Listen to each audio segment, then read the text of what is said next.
Hai teman-teman, Assalamualaikum warahmatullahi wabarakatuh. Pada kesempatan ini kita akan membahas apa itu data dalam konteks penelitian. Materi ini dasar tapi sangat penting sebab untuk mengetahui lebih lanjut apa itu penelitian dan bagaimana melaksanakannya, kita tentunya harus mengetahui hal yang dasar seperti salah satu yang kita bahas saat ini, yaitu data penelitian.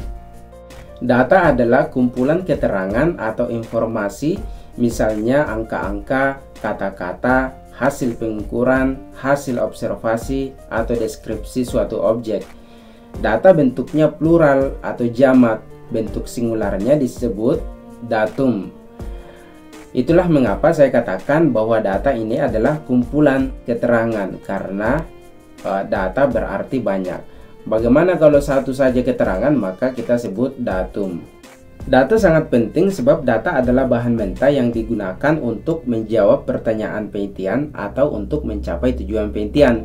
Jadi ketika kita meneliti, kita akan selalu fokus menjawab pertanyaan penelitian kita. Kalau pertanyaan ini sudah dijawab, maka penelitian kita artinya sudah selesai. Nah, pertanyaan penelitian ini tentunya diekstrak dari masalah penelitian yang sudah dipaparkan di bagian latar belakang. Karena data bahan mentah, maka data harus diolah terlebih dahulu agar bisa digunakan untuk menjawab pertanyaan penelitian, dan ini menggunakan metode tertentu. Kalau kita menggunakan jenis penelitian kualitatif, maka metodenya akan berbeda dengan penelitian kuantitatif. Data ini diklasifikasikan dalam 4 jenis atau 4 macam, yaitu berdasarkan sifatnya, berdasarkan sumbernya, berdasarkan waktunya, dan berdasarkan pengukurannya. Ini yang akan kita bahas pada slide selanjutnya. Nah, kita mulai yang pertama. Data berdasarkan sifatnya dibagi atas 2 macam, yaitu data kuantitatif dan data kualitatif. Data kuantitatif adalah data dalam bentuk angka-angka. Apa contohnya? Berat badan. Berat badan kan misalnya dalam satuan kilogram, 50 kg, 70 kg, itu berupa angka. Ukuran bangunan, misalnya tinggi, panjang, lebar, luas, itu juga dalam bentuk angka. Jumlah pemilih, misalnya pilkada, itu juga dalam bentuk angka. Atau misalnya di sekolah, kita mengenal dengan nilai siswa. Data kualitatif adalah data dalam bentuk kata-kata atau pernyataan-pernyataan. Disebut juga data kategorik karena data ini dibagi dalam kategori tertentu. Kita lihat contohnya di sini, warna. Warna kita bisa kategorikan dalam merah, biru, orange, hijau, dan sebagainya. Kita juga bisa ambil contoh pekerjaan, itu juga data kualitatif. Kita bisa kasih contoh di pekerjaan ini ada PNS, ada karyawan, ada pengusaha, dan sebagainya. Gender juga salah satu contoh dari data kualitatif ini. Gender bisa dibagi dalam kategori perempuan atau laki-laki. Dan juga catatan harian adalah contoh data kualitatif karena dia dalam bentuk kata-kata atau pernyataan-pernyataan. Jenis data yang kedua dibagi berdasarkan sumbernya, yaitu data primer dan data sekunder. Data primer ini adalah data yang diperoleh langsung dari sumbernya, sedangkan data sekunder yaitu data yang diperoleh tidak langsung dari sumbernya. Untuk lebih mudahnya, kita bisa melihat dari siapa yang mengumpulkan data ini. Data primer dikumpulkan Anda sebagai peneliti atau orang lain yang Anda rekrut. Sedangkan data sekunder yaitu dikumpulkan oleh orang lain yang bukan bagian dari tim peneliti Anda. Keuntungannya, data primer dikumpulkan berdasarkan keperluan Anda, kualitasnya dapat dikontrol dan terbarukan. Sedangkan data sekunder biasanya lebih murah, waktu pengumpulannya lebih singkat. Tapi kelemahannya, data primer ini biasanya lebih mahal, waktu pengumpulannya lebih lama karena Anda harus mengumpulkan sendiri, sedangkan data sekunder itu sudah tersedia. Anda tinggal berusaha untuk mendapatkan data tersebut, misalnya dengan mendapatkan dokumennya. Tapi kelemahannya data sekunder ini bisa jadi data tidak terbaru dan tidak spesifik sesuai kebutuhan. Misalnya Anda ingin mendapatkan data siswa, maka data siswa tersebut mungkin sudah dikumpulkan beberapa tahun sebelumnya, sedangkan Anda melakukan penelitian saat ini. Contohnya begini, Anda butuh data luas bangunan di sebuah kota, maka Anda bisa mengukur sendiri bangunannya, disebut data primer. Atau minta data dari dinas terkait, mungkin dinas tata ruang, maka itu data sekunder. Atau misalnya Anda butuh data kepemilikan jamban di sebuah desa, maka bisa melakukan survei sendiri, itu jadi data primer. Atau minta data dari kantor desa, jadi itu disebut data sekunder. Contoh yang lain, butuh data nilai matematika siswa di sebuah sekolah, maka untuk bisa mendapatkan data primer, Anda harus melakukan tes sendiri siswanya. Nah, kalau ingin data sekunder, maka minta daftar nilainya dari sekolah tersebut. Sekira jelas untuk data primer dan data sekunder. Selanjutnya kita beralih ke data berdasarkan waktunya.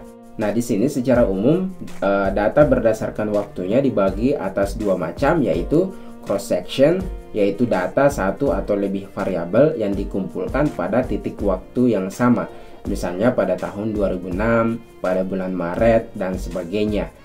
Sedangkan yang kedua adalah time series, yaitu data yang dikumpulkan dari waktu ke waktu dalam kurun waktu tertentu, misalnya dalam kurun waktu 18 minggu, 20 bulan, 5 tahun, 10 tahun, dan sebagainya. Sedangkan data yang ketiga dan keempat yang teman-teman lihat di slide di sini, yaitu data pooled cross section dan data panel atau data longitudinal, itu bisa dianggap sebagai bagian dari time series ini. Nah, teman-teman bisa lihat di sini tabel 1 ini adalah contoh data cross section karena cuma diambil pada tahun 2019, jadi satu titik waktu. Sedangkan tabel yang kedua ini adalah time series sekolah dalam 30 tahun. Jadi dalam kurun waktu 30 tahun itu kita dapat data seperti yang ditampilkan di tabel ini. Nah, jenis data yang terakhir yang kita bahas di sini adalah berdasarkan skala pengukurannya. Teman-teman akan sering mendengar ini, khususnya kalau mengerjakan analisis data menggunakan SPSS. Jadi berdasarkan skala pengukurannya ada 4 macam, yaitu data nominal, data ordinal, data interval, dan data rasio. Data nominal adalah data yang didasarkan pada kategori tertentu. Bisa dibedakan tapi tidak bisa diurutkan mana yang lebih tinggi, lebih utama, lebih besar, dan sebagainya. Misalnya jenis kelamin, itu kan dibagi atas laki-laki dan perempuan. Kita tidak bisa mengatakan bahwa laki-laki lebih tinggi daripada perempuan atau sebaliknya. Contoh yang lain adalah pekerjaan, misalnya nelayan, petani, pengusaha, pedagang, PNS, karyawan. Kita tidak bisa membedakan mana yang lebih utama, mana yang lebih rendah misalnya. Selanjutnya data ordinal. Data ordinal adalah data yang didasarkan pada kategori tertentu dengan memperhatikan urutan. Jadi sama saja dengan data nominal, yang bedanya adalah kalau data nominal itu kita tidak bisa urutkan karena kita tidak tahu yang mana tinggi, yang mana lebih utama. Kalau data ordinal ini dia bisa diurutkan.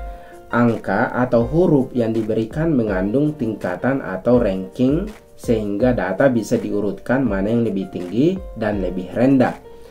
Angka atau huruf yang diberikan hanya ranking saja, tidak memiliki satuan sehingga angkanya tidak mengenal nol. Contohnya misalnya kualitas barang. Kita bisa urutkan dari sangat baik, kita kasih simbol 5, angka 5, baik kita kasih angka 4, cukup kita kasih angka 3, kurang baik 2, buruk angka 1. Artinya kita bisa urut dari 5, 4, 3, 2, 1. Kita bisa tahu bahwa 5 lebih baik daripada 1. Nah, data nominal dan data ordinal ini jenisnya kualitatif. Sedangkan dua yang lain yang akan kita bahas, yaitu data interval dan data rasio, itu data kuantitatif karena dalam bentuk angka. Nah, data interval yaitu data berupa angka-angka yang bisa diurutkan dan jarak antara satu angka dengan yang lain memiliki makna. Maksudnya setelah 1 ada 2, lalu 3, lalu 4, dan seterusnya. Nilai antara 1 dan 2 sama dengan nilai antara 2 dan 3, 3 dan 4, 4 dan 5. Jadi beda dengan yang tadi, yang data ordinal 5 dan 4 itu kita tidak bisa tentukan bagaimana besar jaraknya. kita tidak bisa mengatakan bahwa jarak antara sangat baik dengan baik itu sama dengan jarak dari cukup dan kurang baik. Nah, data interval tidak mengenal nilai 0 sehingga tidak bisa dipastikan persentase antara satu data dengan keseluruhan data. Data interval bisa ditambahkan atau dikurangi, tapi tidak bisa dikali atau dibagi. Bagaimana contohnya? Temperatur derajat Celcius. Beda 60 derajat Celcius dan 50 derajat Celcius adalah 10 derajat Celcius. Ini masuk akal. Dan sama dengan beda antara 30 derajat Celcius dan 20 derajat Celcius, itu juga 10 derajat Celcius. Ini yang saya sebutkan tadi, bahwa jarak antara satu angka dengan angka selanjutnya itu bisa dinilai, bisa diberikan makna. Data rasio, yaitu data yang terakhir, yaitu data berupa angka-angka, bisa diurutkan. Jarak antara satu angka dengan yang lain memiliki makna dan mengenal nilai 0. Contohnya bagaimana? Contohnya tinggi, berat, durasi waktu, dan sebagainya. Nah, di sini kita bisa lihat, ini yang saya katakan tadi, bahwa nominal data atau ordinal data adalah data kualitatif, sedangkan interval data dan rasio data adalah kuantitatif data. Nah, terakhir, data ini bisa dikumpulkan dengan teknik tertentu. Jadi, beda jenis penelitian akan beda jenis pengumpulan datanya. Nah, secara umum kita bisa lihat di sini, misalnya penelitian kuantitatif dengan kualitatif. Penelitian kualitatif ini akan menggunakan teknik wawancara, focus group discussion, observasi, dan studi dokumen. Sedangkan teknik pengumpulan data kuantitatif yaitu survei, eksperimen, tes, atau diukur langsung. Misalnya mau tahu ukuran bangunan, ya jalannya diukur dan sebagainya. Kita akan bahas ini pada video yang lain tentang teknik analisis data penelitian kuantitatif. Sedangkan beberapa materi yang saya sebutkan di sini juga teman-teman bisa lihat kaitannya dengan video saya yang telah saya publish sebelumnya. Saya kira itu yang bisa saya sampaikan mengenai materi data dalam konteks penelitian. Mudah-mudahan bermanfaat, dan assalamualaikum warahmatullahi wabarakatuh.